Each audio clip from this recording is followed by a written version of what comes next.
রাত পোহালেই ডাকসু নির্বাচন, যেখানে ব্যালটের মাধ্যমে পছন্দের প্রার্থীকে বেছে নেবেন ঢাকা বিশ্ববিদ্যালয়ের শিক্ষার্থীরা।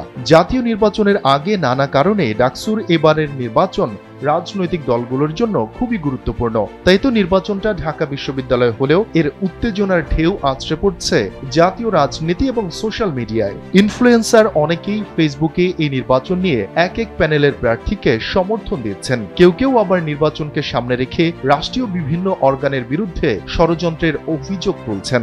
এমন পরিস্থিতিতে ডাকসুর নির্বাচন নিয়ে স্পষ্ট বার্তা দিল বাংলাদেশ সেনাবাহিনী।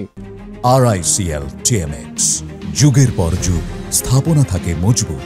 সোমবার সকাল 9:51 সেনাবাহিনীর ভেরিফাইড ফেসবুক পেজ থেকে দেয়া একটি বার্তায় বলা হয়, বিশ্ববিদ্যালয় সমূহের আসন্ন কেন্দ্রীয় ছাত্র সংসদ নির্বাচনে বাংলাদেশ সেনাবাহিনীর কোনো সংশ্লিষ্টতা নেই। বিশেষত ঢাকা বিশ্ববিদ্যালয় কেন্দ্রীয় ছাত্র সংসদ ডাকসু নির্বাচনে সেনাবাহিনীর হস্তক্ষেপের প্রশ্নই আসে না। এর আগেও সেনাবাহিনী কর্তৃক আনুষ্ঠানিক সংবাদ বিজ্ঞপ্তির মাধ্যমে বিষয়টি স্পষ্ট করা হয়েছে। এরপরেও একটি স্বার্থান্বেষী মহল উদ্দেশ্যপ্রণোদিতভাবে ক্রমাগত মিথ্যা ও ভিত্তিহীন গুজব ছড়িয়ে যাচ্ছে। এ ধরনের বিভ্রান্তিকর অপপ্রচার স্বাভাবিক স্থিতিশীলতা বিনষ্টের অপচেষ্টা মাত্র, যা সার্বিক নির্বাচনী পরিবেশকে ব্যাহত করতে পারে।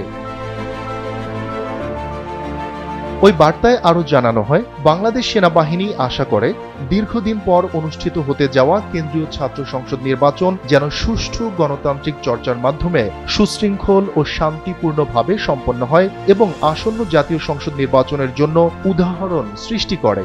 এছাড়া সেনাবাহিনীর ওই বার্তায় নির্বাচনে অংশগ্রহণকারী প্রার্থী, ভোটার এবং সংশ্লিষ্ট সবার প্রতি শুভ কামনাও জানানো হয়েছে। শফিকুল ইসলাম শান্ত, NPB নিউজ।